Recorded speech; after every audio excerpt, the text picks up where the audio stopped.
Yeah. when I talk to left-leaning people in the United States, they feel that they're on the defensive. They feel that the right has more power. They point more to state governments, for example.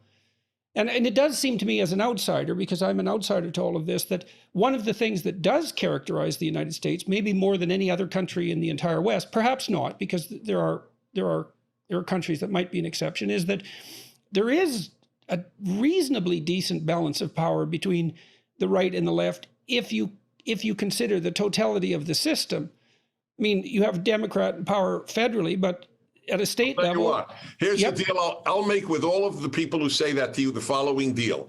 We'll give you state governments. You give us elementary schools, high schools, and graduate schools and universities.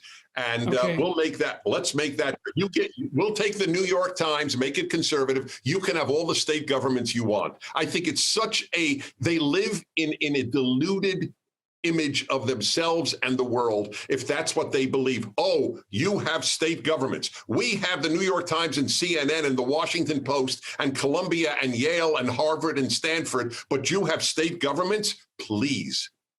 So that's interesting. I mean, you believe that these educational institutions, well, you also included the New York Times, and I'm not going to dignify the New York Times by calling it an educational institute, but you believe that the educational institutions from kindergarten all the way up through the universities have the signal power in American culture. You think that's a reasonable claim?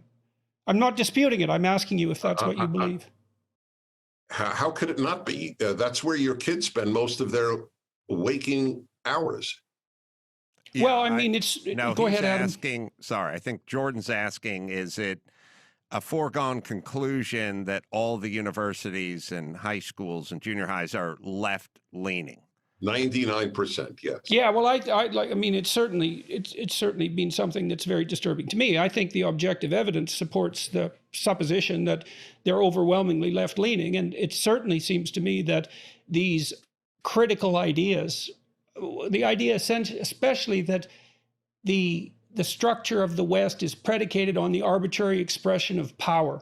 I think that's the most fundamental pathological claim that emanates from the West, is that power is the fundamental human motivation, and that our functional institutions are essentially predicated on the arbitrary expression of power. I always think that people who say that are confessing more than they are accusing, because most of the people I've seen who claim that seem to be perfectly willing to use power as their predominant mode of operation in the world.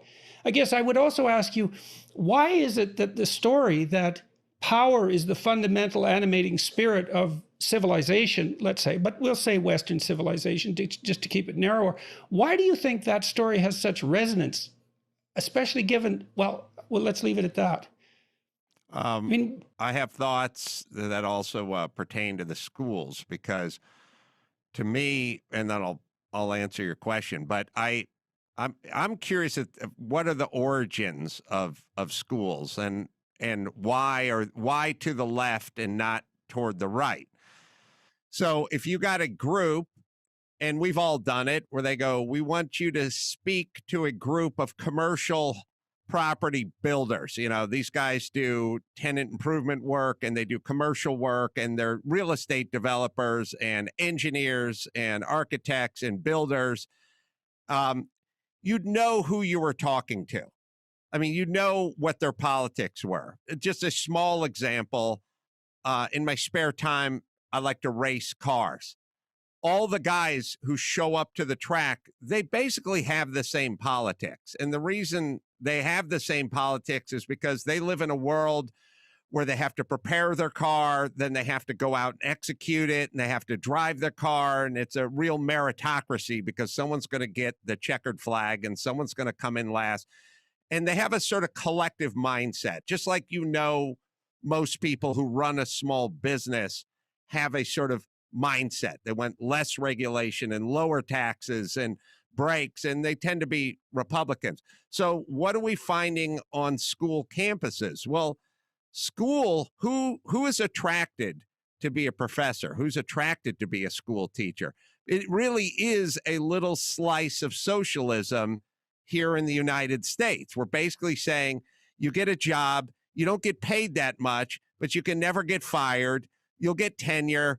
It'll be an easy life.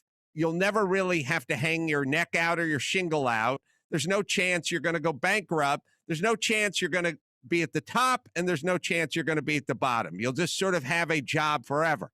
So those are the people who are attracted to the profession. Nobody I know who's an entrepreneur is attracted to be a school teacher. Maybe later on, after they've sold their third company and have, more money than they can count, they want to go back in and teach some business classes or something like that. But you're attracting people who have a little bit of a socialist bent or leaning just from the beginning versus folks who want to go into the military or folks who want to start their own small business. Now, how long would it take for those people to start indoctrinating your kids? I don't want to use a word that's that strong, but it's essentially getting them to sort of think the way you think. I use this example. What if all teachers were vegetarians? This said vegetarian. How long before your kid came home for Thanksgiving and said meat was murder? It would be impossible for them not to sort of have that through osmosis or beyond sort of push that agenda to your kids. So it's going to go this way. It has to go this way because the campuses are inhabited with people who naturally lean toward that and lean away from the entrepreneurial spirit. Then once the kids graduate, they end up at the New York Times, and now the New York Times is the New York Times. So this shall continue, in my opinion, because it's at its fiber, that's what it's based on.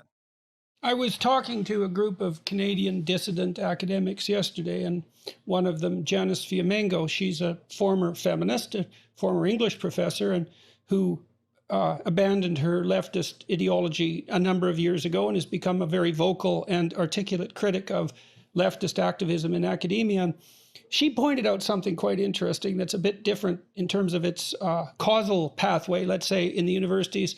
Back in the 60s, women's studies was established, and women's studies putatively was about women, but perhaps it was mostly about critique of male dominance. And so then perhaps it was particularly about critique of dominance. And that idea got a toehold in the universities and started out with women's studies, but spread to the whole grievance studies industry. And that's more or less taken over the administration and, pushed its tentacles out into the rest of the faculties as well. Literature, English literature in particular, the humanities more generally, the social sciences to some degree, and now increasingly biology and physics. It's not so much a temperamental argument, as a structural argument that we set up an institution that was based on, what would you say, resentment and hatred, at least to some degree, and then that generalized across the disciplines. Well, yes, I agree fully with that. I just want to go back to the question you posed about power. You offered a throwaway line, which I thought was utterly correct and insightful, that when the left talks about power, it's confession rather than accusation alone. That is, and here is a massive disadvantage to people who are conservative. I'll use myself as an example only because I speak for many in this way. I have been asked to run for office all of my public life. And I actually once did file to run for senator of California, and then I woke up sober, and I don't even drink. But it was a moment of non-sobriety. In any event, I have always said on the radio, I am infinitely more interested in influence than power. I have no interest in having power. How to distinguish them? How to distinguish them? Well, yeah. Yes, because I can only, influencing you is not the same as having power over you.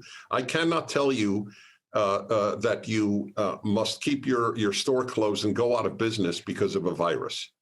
I have no desire to have that power, and I resent those who do. And if you used your influence, how would that differ from the expression of power? Well, power is coercive, influence is not. Everybody Okay, wants well, let's expound on that a little bit, because this does get to this question. See, I'm staggered by the idea that a very large minority of the population now appears to believe that the guiding spirit of human civilization is the arbitrary expression of power, rather than something like influence or Right. or cooperation or I'll tell you why, negotiation. 'cause the left cannot influence. That's why they don't debate us. I have had the number of leftists who have accepted invitations to my radio show in 35 years can be counted on the digits of your hands and feet. I even had Howard Zinn came on to my show. I have extended to, I have said I will pay $1,000 to any New York Times columnist other than Bret Stephens, who comes on anyway, to come onto my show. I will travel anywhere to debate them. But it doesn't happen. I'll pay $10,000 to have any black leader debate Larry Elder. They'll never do it. They don't debate. Because they're crappy at influence. They're great at power. And that's what they know, power.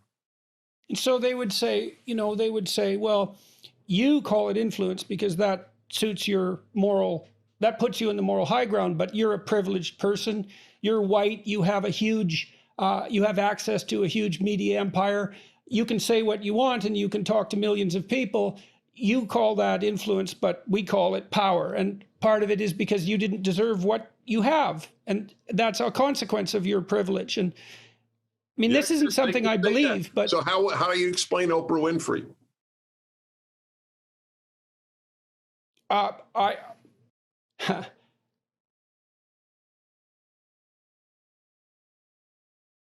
I'm sorry.